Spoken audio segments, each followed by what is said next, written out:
Bem, vamos lá. Primeiro eu queria conversar com vocês sobre os vídeos que já foram enviados.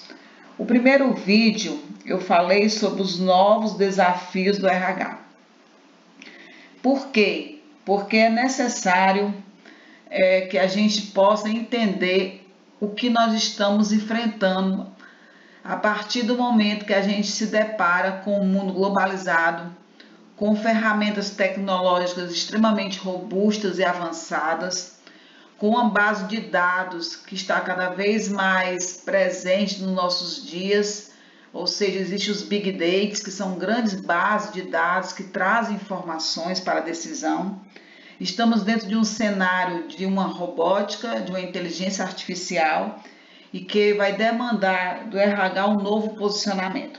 Então, o primeiro vídeo trouxe esse resgate. Bom, depois eu falei no segundo, terceiro e quarto vídeo sobre métricas, sobre avaliação de desempenho e métricas. Primeiro, entender que o RH ele realiza várias avaliações. Avaliação de potencial, avaliação de desempenho, avaliação de clima organizacional. Então, tem várias avaliações que o RH realiza ao longo da sua caminhada, da sua trajetória, e faz parte do subsistema de RH avaliação. Então, vejam, como nós vamos avaliar desempenho sem nós termos um parâmetro de desempenho? Simplesmente você fazer perguntas com respostas A, B, C, D, E e você depois tabular não é suficiente para que você tenha e diga que você tem um controle nas mãos sobre a questão do desempenho dos funcionários da organização. As empresas hoje querem que vocês trabalhem utilizando dashboard, painel de bordo. Esse painel de bordo são gráficos que saem das tabelas que vocês elaboram, e essas tabelas têm que ter meta, tem que ter métricas, tem que ter indicadores para que você possa avaliar o desempenho. Então, a partir daí, esses 3 vídeos, ele tentou explicar que existem indicadores estratégicos e indicadores de rotina. Os indicadores estratégicos são aqueles indicadores que são organizados e gerenciados pelo RH para dar resposta às demandas da organização. Então, o RH olha para as metas, para os desafios, para as visões da organização e vai montar um conjunto de indicadores de performance para fazer com que as pessoas alcancem o resultado que está traduzido lá nas declarações, quando as empresas anunciam a sua visão de futuro, quando ela monta o seu planejamento estratégico. E existem os indicadores de rotina, que é os indicadores operacionais, que é aqueles que acontecem no teu cotidiano, enquanto RH. Isso não quer dizer que um indicador de rotina, ele não se torne um indicador estratégico. Dependendo da natureza das metas organizacionais, dos desafios organizacionais, é possível, sim, que os indicadores de rotina eles sejam transformados para aquele período como um indicador estratégico. Então, nós vimos isso aí. E o trabalho que vocês vão realizar, que eu vou explicar no sábado, vai ser exatamente montar um dashboard, um conjunto de indicadores de desempenho, continuando o trabalho que vocês já iniciaram. Bom, e hoje eu vou falar sobre People Analytics, né? Esse novo RH, o RH que a gente chama de Data Driven, né? Então, só novamente compartilhando que os materiais que eu estou utilizando são materiais que foram compartilhados por colegas. O material que eu usei para trabalhar métricas e indicadores, eu utilizei o material fornecido pela Febracop University, que é uma universidade, e esse material é de Marcelo Furtado, da empresa Convênia. Então, vamos lá. O que seria, na realidade, né, o que nós entendemos por People Analytics? Vamos primeiro entender, na realidade, o que está nos ocorrendo. Nós precisamos recorrer a alguns parâmetros, algumas informações que foram ditos no vídeo anterior. People Analytics tem a ver com análise de dados de pessoas, tem a ver com coletas, tem a ver com análise, tem a ver com técnicas e metodologias para você aplicar e capturar essas informações para você fazer descrições, montar estratégias e decidir. Então, hoje as empresas elas usam essa grande massa de dados. Essa massa de dados ela é transformada em informações em conhecimento para tomada de decisão. Então, nós temos que desmistificar, sem simplificar o conceito de People Analytics. Na realidade, o que é? People Analytics é tornar o conceito prático, é mostrar que as pessoas serão cada vez mais importantes no processo.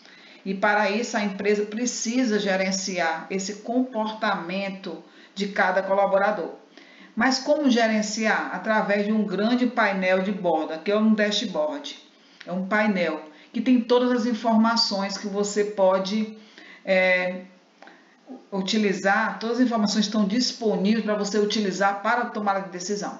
E aí aqui é um exemplo de como vendas trabalham os dados. Então, se você imaginar, eu posso ter um gráfico falando sobre os principais clientes que eu tenho na minha carteira de trabalho. Eu posso imaginar que vendas vai ter os produtos que mais vendem, vai ter os produtos que menos vendem, quais são as áreas e as praças mais aquecidas, aquelas praças menos aquecidas, quem é o vendedor que mais vende, quanto é que ele lucra, quanto é o valor da comissão, qual o impacto desse setor de vendas na folha de pagamento. Então você pode, a partir de um dashboard, ter todo um gerenciamento da área. Inclusive você pode gerenciar a pessoa isoladamente, tipo, eu quero analisar Francisco, que é um vendedor.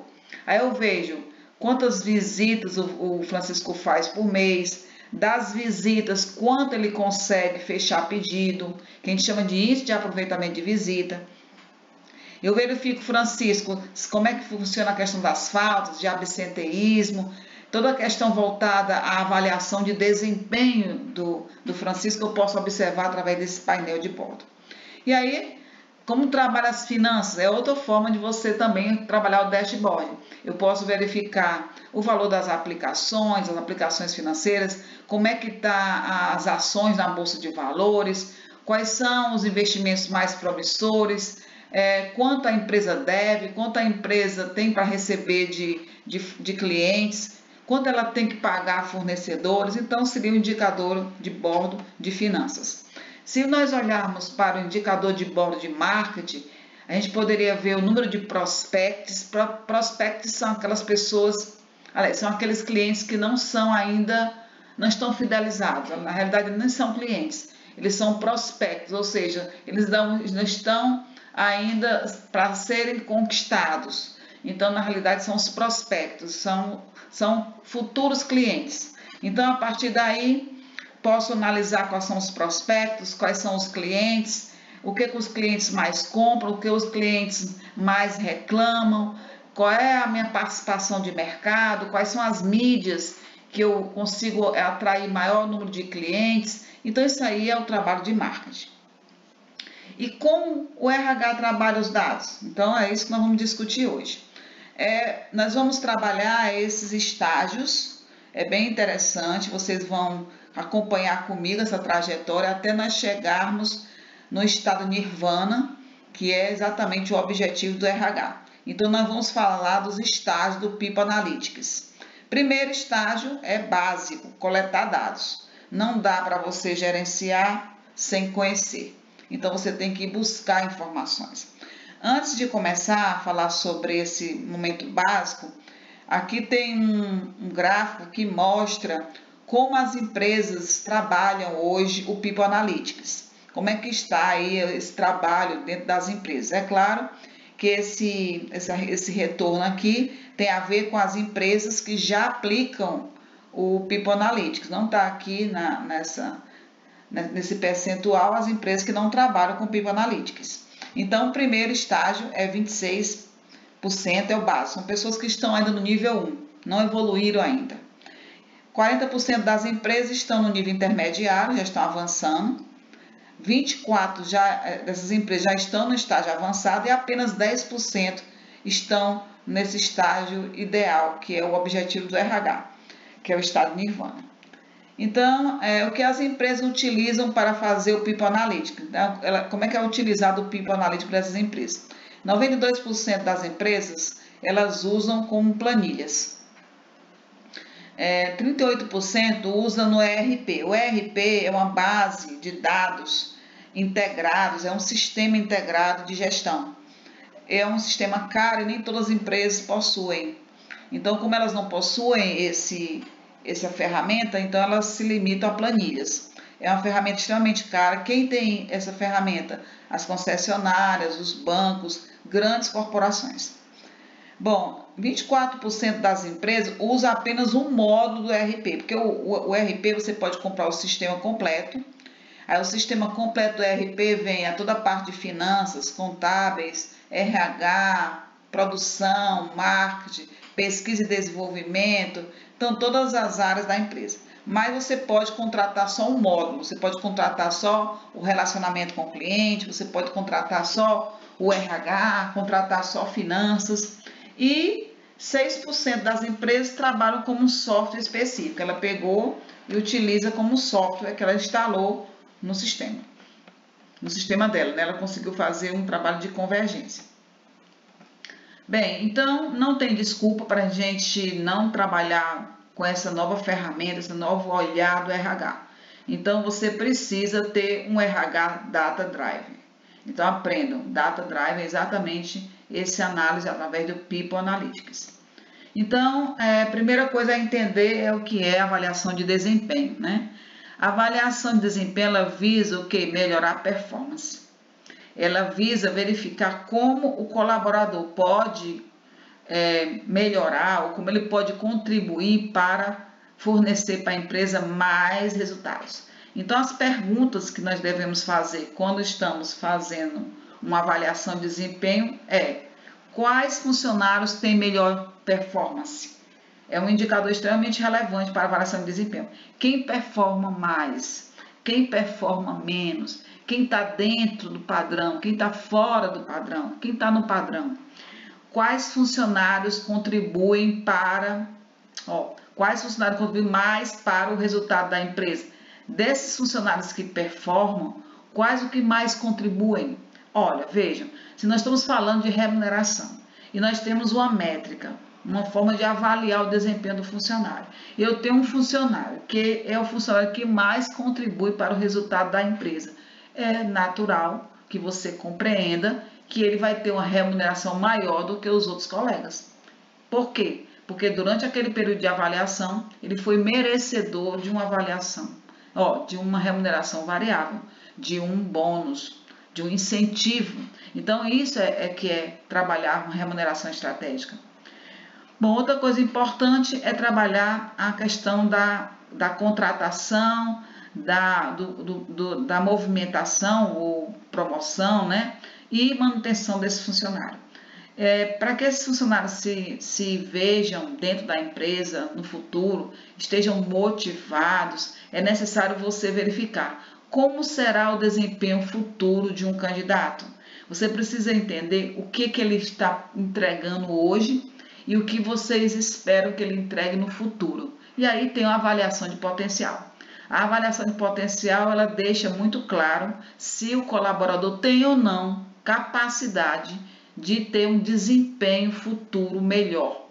Então, a partir daí, é uma outra ferramenta que o RH utiliza. Bem, uma vez que você faz a avaliação de desempenho, você pode também verificar quem deve ser promovido. Quais funcionários sairão da empresa nos próximos meses? Por quê? Porque se o funcionário não corresponder às expectativas, a empresa com certeza vai desligar. E aí outra coisa importante é a gestão, management em inglês é gestão de talentos, talent é talentos. Como aumentar a colaboração entre os times? Quais treinamentos oferecer para formar futuros líderes? Como aumentar o engajamento dos colaboradores? Então, se vocês observam essa gestão de talentos, ela canaliza força para montar os indicadores de desempenho e para aí você trabalhar com a remuneração estratégica. Então, vamos lá. Então, aqui é um problema que está ocorrendo nessa empresa. Vamos olhar para dentro da ótica do RH. Então, o problema, contratar bons vendedores. O RH precisa contratar bons vendedores. Não só bons vendedores, mas como bons colaboradores. Mas vamos lá, vamos trabalhar isso aí. Então, a partir daí, nós estamos ainda no nível coleta de dados, né? E aí você vai ter o quê? Um resultado. Você tem um colaborador que faz as coisas bem, mas às vezes não faz a coisa exatamente que se espera. Então, a empresa precisa que seja feito o trabalho com eficiência e eficácia para encontrar a efetividade. Então, vejam, toda empresa tem como objetivo o goal, que é o resultado. Então, quando eu falo de eficácia, eu estou falando de resultado. Mas quando eu tenho um resultado, ele é consequência de bons passes, de boas conduções. Então, precisa também um funcionário ter eficiência, que eficiência tem a ver com os meios para alcançar o objetivo, que é o goal. Então, a empresa ela quer efetividade. Efetividade é o quê? A junção de eficiência com eficácia. Então, procure entender quais são as variáveis que levam a empresa a encontrar resultado. Eu falei para vocês na aula passada sobre aqueles indicadores que têm a ver com resultados e os indicadores que têm a ver com os processos. Nós precisamos entender e identificar claramente indicadores de processos e indicadores de resultado. Então, existem várias empresas, que a Dell Computadores, ela trocou a sua fórmula de avaliação de desempenho no ano de 2000. Antes, ela se baseava em resultados, apenas em resultados, e depois ela começou a trabalhar também com os processos, não fazendo só indicadores de resultado, mas também montando indicadores de processo. Por quê? Porque quando você mede apenas o resultado já aconteceu, não tem como você remediar, não tem como você melhorar, não tem como você consertar. Então você precisa sim monitorar o resultado, mas precisa monitorar o processo. Por quê? Para você garantir que o resultado aconteça.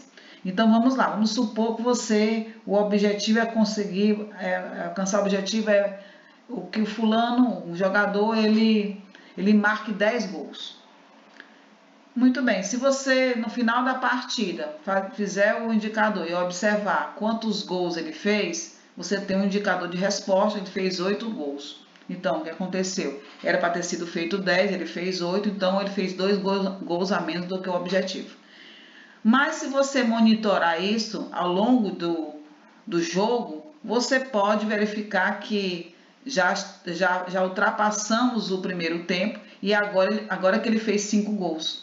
Então, se já ultrapassou o segundo tempo e agora que ele fez 5 gols, ele precisa ser mais ativo para conseguir conquistar o objetivo. Então, você vai alinhando, você chama a atenção do jogador, você manda mensagens pelos outros jogadores que se contundiram, para que quando ele volte, ele mande esse feedback, para que você possa ainda reverter. Então, quanto mais incerto for o ambiente da sua empresa, ou seja, quanto menor for o controle do funcionário sobre o resultado, mais você deve focar no processo.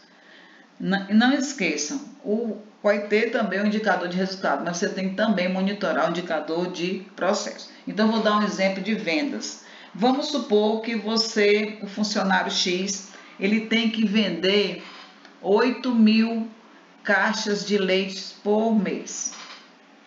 Então, vamos lá. Se ele tem que vender 8.000 caixas de leite por mês e você está no dia 15, é interessante você dar a primeira devolutiva para o funcionário. Você tem um indicador que diga, olha, olha fulano, você tem que vender 15 mil caixas de leite por mês, nós já estamos com 15 dias, ou seja, meio do mês, e você agora que vendeu 7 caixas. Então você está abaixo da média.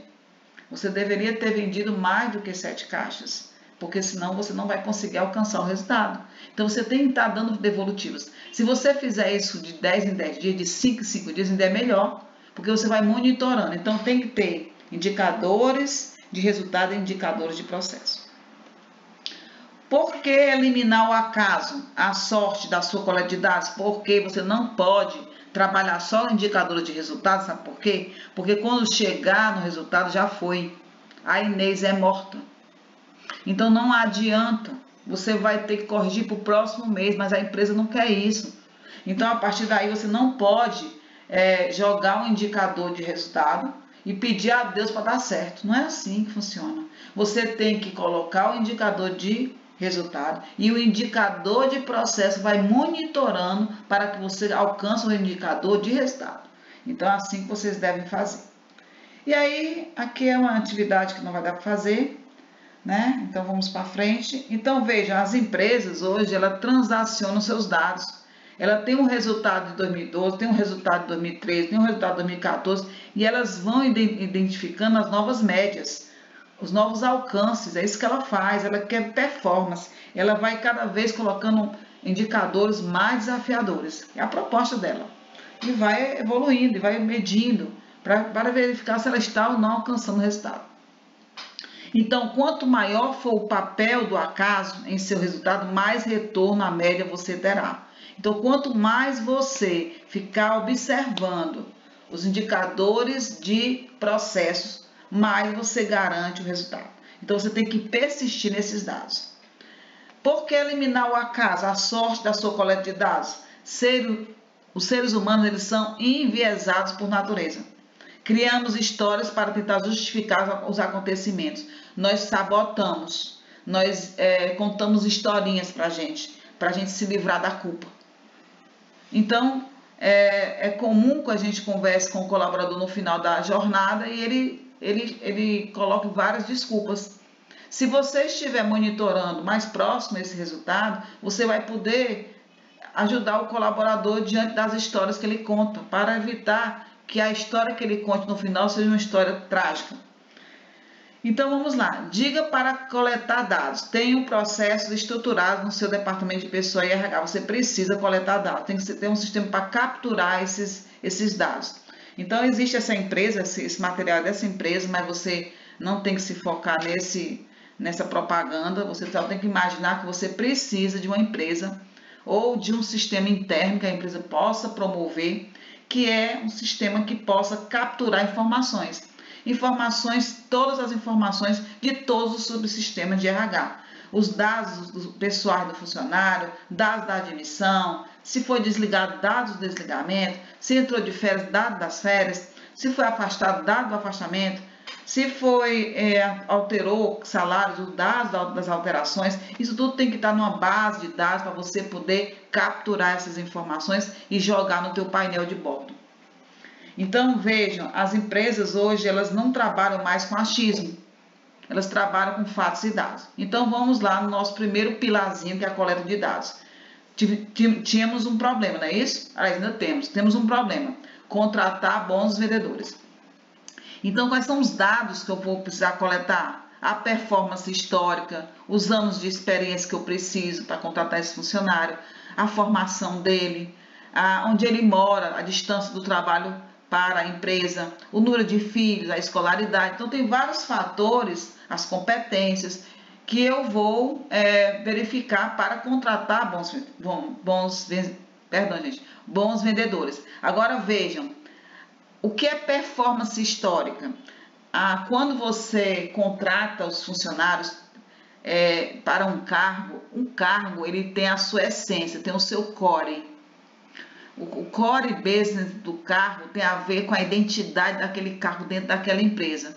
E dá para você identificar o perfil comportamental e técnico daquele vendedor para dar certo naquela empresa. E aí você monta uma performance histórica. Tem um caso de uma empresa Um aluno veio dar uma palestra para mim, ele era aluno, mas veio como palestrante. Ele trabalhava numa empresa de transporte, acho que é a empresa Vitória, acho que é em Calcaia, e lá ele fez o quê? Ele é do RH. Ele fez um negócio extremamente interessante. Ele começou a identificar o perfil do motorista para trabalhar na Vitória. Qual era o perfil de sucesso? Então, quando ele contratava pessoas dentro daquele perfil que ele já tinha identificado, que dá certo para o modelo da empresa Vitória, ele não tinha problema. Esse funcionário ficava vários anos na empresa. Quando ele contratava fugindo o perfil, aquele perfil que ele identificou, que tem a ver com o DNA da empresa Vitória, os motoristas passavam pouco tempo. Por quê? Porque a empresa tem um fit cultural, tem uma essência, e você precisa identificar. É comum as pessoas que têm muita experiência de empresa olhar para a pessoa e dizer, essa aí não vai ficar não. Essa pessoa não fica. Por quê? Porque ela já entende, ela já consegue conceber o fit cultural da empresa. Então, coletar dados. Então, nós vencemos aí o nosso primeiro estágio, coletar dados. Precisamos de dados coletados, informações do colaborador. Beleza, agora vamos para o segundo nível. Vamos para o nível intermediário. Vamos identificar métricas e indicadores. Então, vamos lá. Então, aqui algumas informações, né? Não vamos passar, isso aqui não tem relevância. Então, métricas e indicadores. Nós temos que contextualizar, equalizar. Os dados, eles precisam ser comparados. E esses dados, eles têm que ser conclusivos. Você tem que pegar dados e relativizar. Por quê? Porque o dado tem a ver com o departamento, tem a ver com o setor, tem a ver com o produto, tem a ver com o ambiente, tem a ver com o cenário. Então, e tem a ver com o tipo de negócio. Então, vou dar um exemplo para vocês. As empresas de construção civil, elas fazem um negócio, acho que até falei para vocês já. Elas têm um negócio interessante. Elas têm um CNPJ para cada prédio que elas constroem. Então, por exemplo, está construindo o Matrix 1 e o Matrix 2. A construtora Dias de Souza. O Matrix 1 é um CNPJ e o Matrix 2 é outro CNPJ. As construtoras, quando elas vão trabalhar, elas vão subir os seus prédios, né? Elas vão construir esses prédios, ela faz uma programação para evitar que ela precise dos mesmos funcionários ao mesmo tempo. Então, o que ela faz? Ela começa a Matrix 1, quando termina a fase de Matrix 1, que aqueles funcionários de Matrix 1 podem ir para o Matrix 2, ela demite todos os funcionários do Matrix 1 e readmite no Matrix 2. Aí vocês podem dizer, mas não pode, professor, isso aí o Ministério do Trabalho não permite. Mas lembrem, a empresa ela tem um olhar diferenciado, o Ministério entende que ela trabalha por obra, então tem outro CNPJ, então não caracteriza isso. Então, a partir daí, os funcionários eles são demitidos do Matrix 1 e são contratados no Matrix 2. E aí, entendam, com isso, a empresa, se ela for considerada por funcionário, ela vai entender um alto índice de rotatividade, o turnover é alto. Mas não é, por quê? Porque está dentro dessa realidade. Então, você tem que analisar os dados dentro dessa relativização. Então, métricas e indicadores. Por que isso é importante para você? Como avaliar alguém de atendimento em um momento em que o produto tem falhas técnicas? Ou seja, o funcionário ele está diante do cliente e o sistema operacional que você utiliza não está carregando, não está disponível, está fora do ar. Como é que você pode medir a eficácia desse atendimento se o problema foi técnico? Então, você precisa identificar e relativizar quando você for fazer a avaliação de desempenho. Como avaliar um vendedor em uma economia ruim? É outra análise. Então, você tem que relativizar, você tem que compreender os cenários.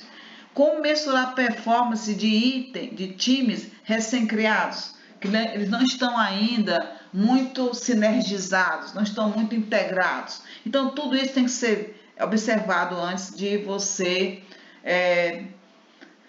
como é a palavra? Traduzir o que aquele indicador está passando para você.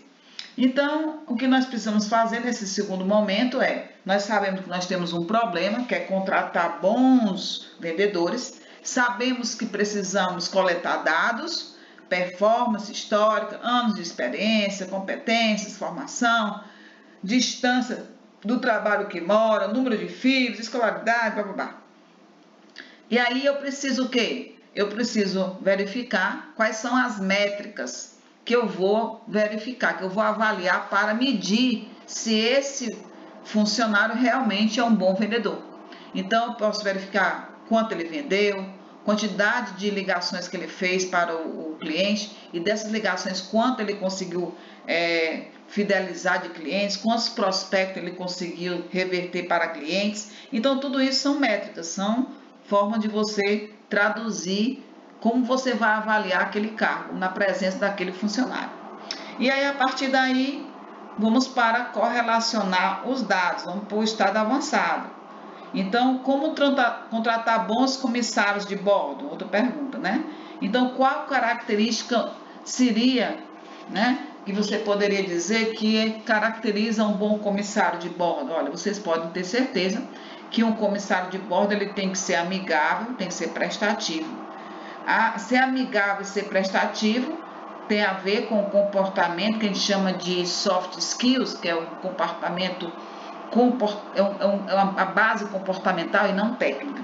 Mas esse comissário de bordo ele tem que saber servir, ele tem que entender e compreender quais são as bebidas e qual é o poder de cada bebida, se a bebida tem alguma restrição, qual o teor de álcool, se for uma bebida alcoólica. Ele tem que ter todas essas informações e também tem que assumir alguns comandos de voo caso o piloto passe mal, caso o piloto vá para o banheiro. Ele tem algumas competências técnicas também para ser considerado um bom comissário de bordo.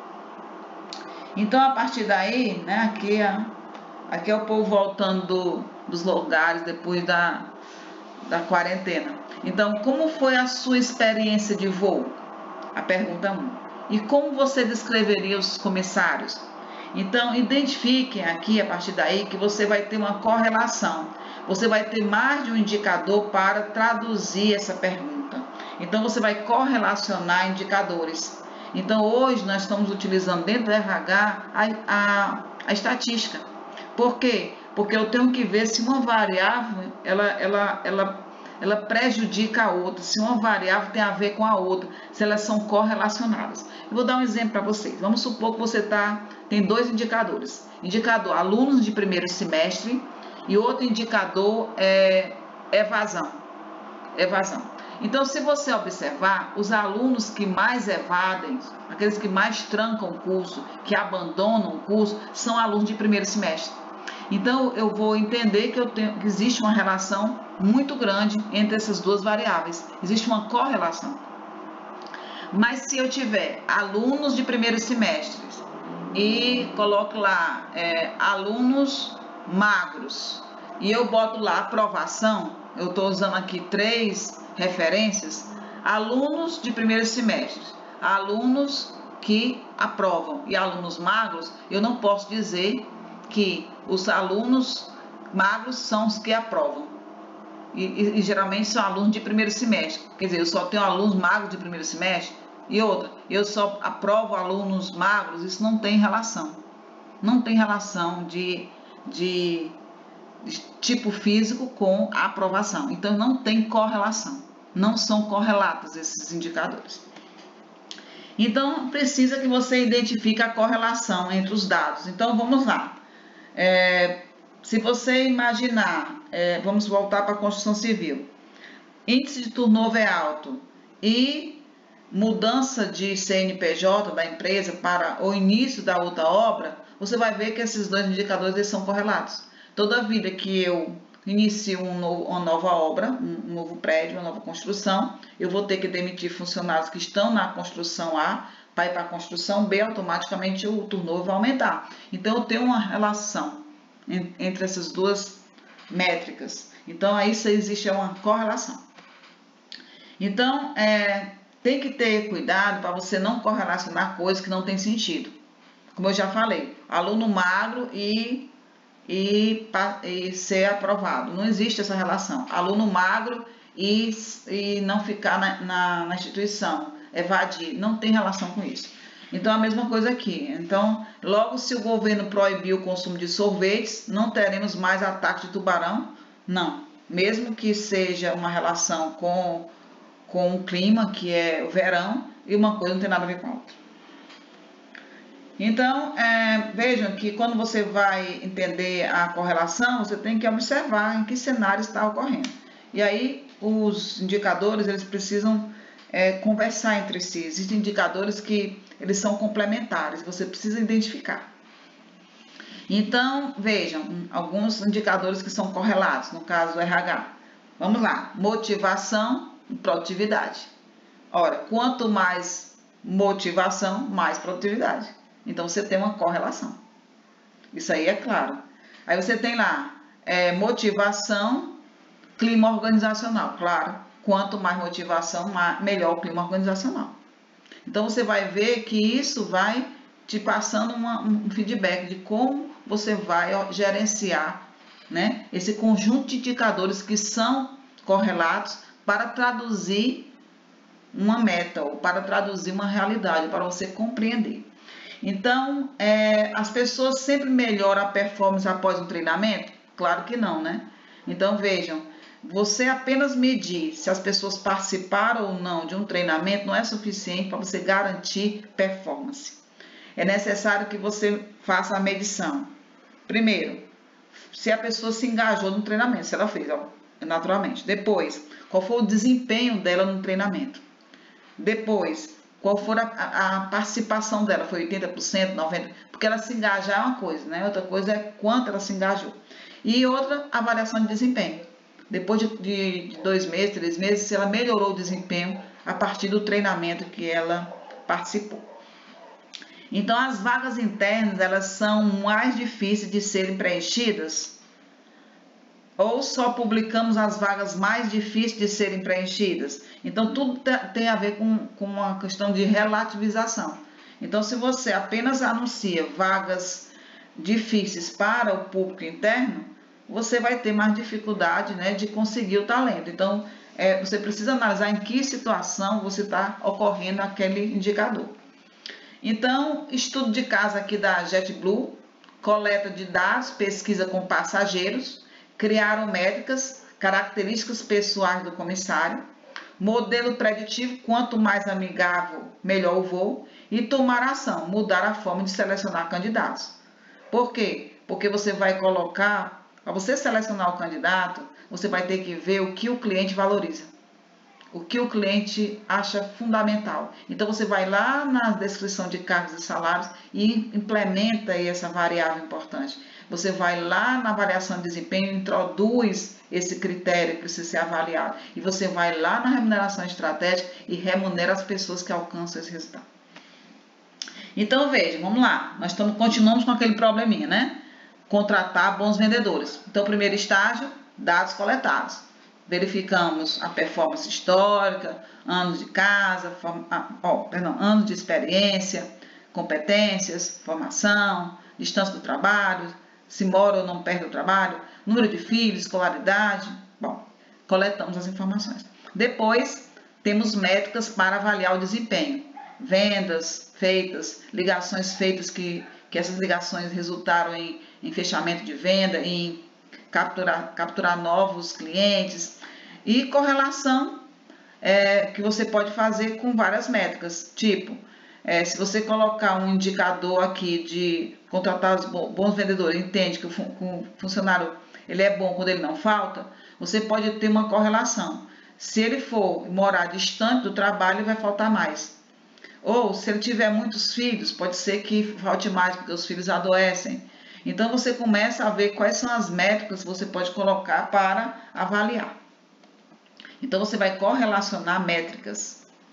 Bem, e aí, uma vez que você coletou dados, colocou todas as métricas em linha, né, com as outras métricas, ou seja, fazendo correlações com as métricas, você entra no estágio de Nirvana, que é prever o futuro. A partir daí, você já está preparado para ser um RH mais atualizado, mais empoderado.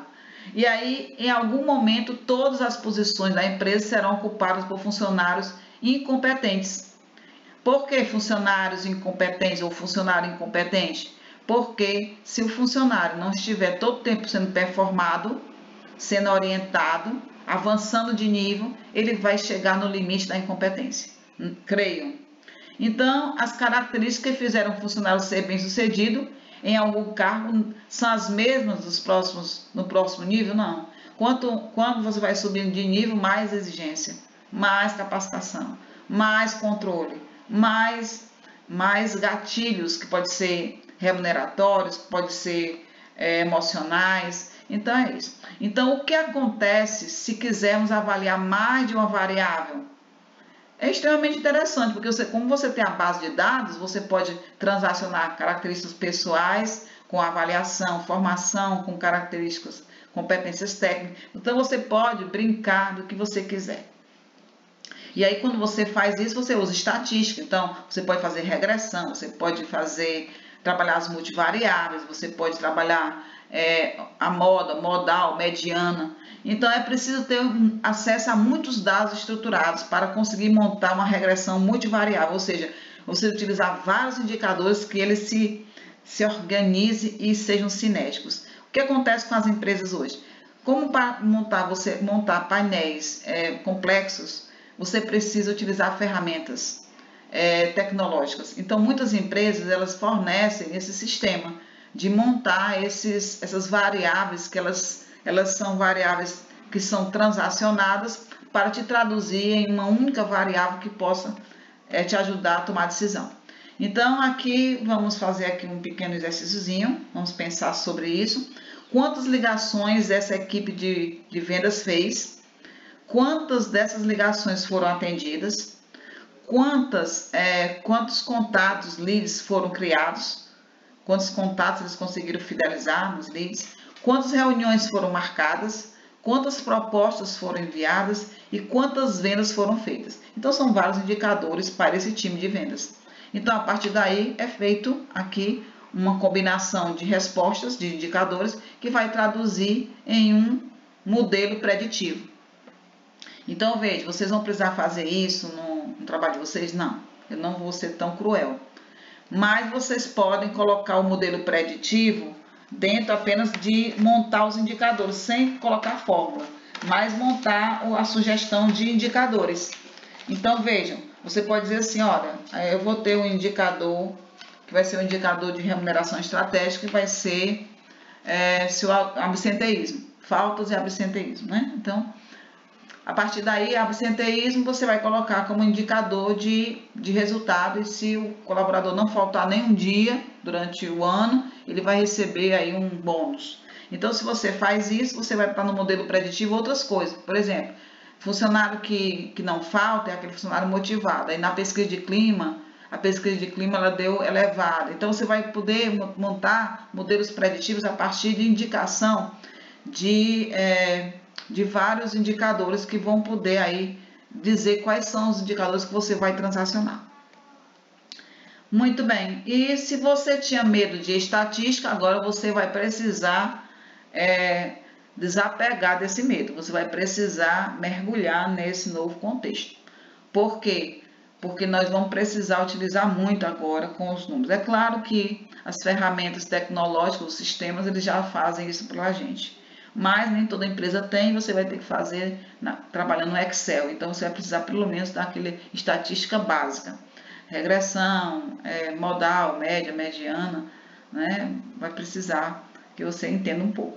Então, vemos aqui, você tem processo versus resultado, nós vimos sobre isso, falamos sobre isso. Você tem que ter indicadores de processo e indicadores de resultado. Nós temos que entender que você pode, a partir daí, fazer regressão à média.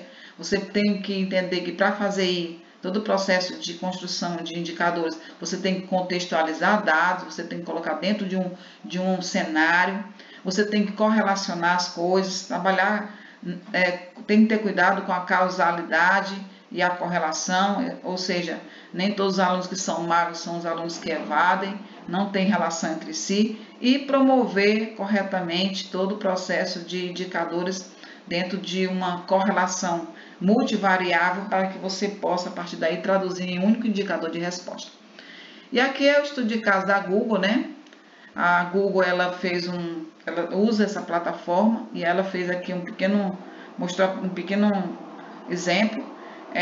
Ela recebe os currículos, né? Como saber se no meio desses currículos o Google não deixou passar algum bom profissional? Então, ela recebeu 300 mil currículos, coletou os dados, todos os currículos foram coletados. O cargo que ela está contratando é engenheiro de software. E aí ela coletou dados, estágio 1. Depois ela montou métricas e indicadores. Essas métricas e indicadores ela trabalhou com palavras-chave. E aí, a partir daí, a lista de palavras-chave é ampliada por um seleto grupo de recrutadores e gestores. Então, ela vai ver se a pessoa tem as competências, se tem o tempo de serviço, dentro daquele perfil que foi montado. Depois, ela vai correlacionar os dados e vai correlacionar os dados do currículo com as experiências que a empresa quer. E aí, a partir daí, ela vai projetar o futuro, ou seja, ela vai verificar quais foram os currículos que foram aprovados e, a partir daí, ela vai verificar como é que ela conseguiu captar esses funcionários ideais e o que é que ela pode fazer na próxima edição para melhorar ainda mais.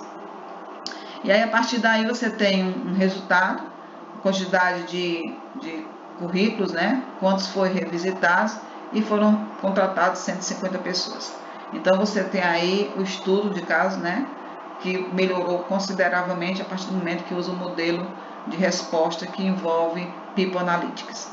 Então, o desafio é escolher um problema para atacar. Primeira coisa é o problema que você precisa identificar. Então, você vai colocar lá no trabalho de vocês, vai ter isso. Vocês vão ter que colocar o problema, depois escolher as métricas que vocês vão utilizar e depois você vai ver quais são as correlações que existem entre as métricas e depois você vai montar o teu painel de bordo, colocando quanto era que você desejaria que tivesse acontecido, né? O atual, aliás, o ideal, o atual, quanto deu e qual foi a diferença. Muito bem, então aqui novamente falando que é um material que foi disponibilizado por Marcelo Furtado, ele é da Convênia, que é uma empresa que trabalha com People Analytics. Eu termino aqui a apresentação dos vídeos dessa aula 2, tá certo? Espero que vocês tenham gostado. E a apresentação do trabalho de vocês eu ia fazer utilizando esse ambiente, mas achei melhor a gente fazer amanhã, tá certo? Porque aí vocês tiram dúvidas, tá bom? Então tá, beijos!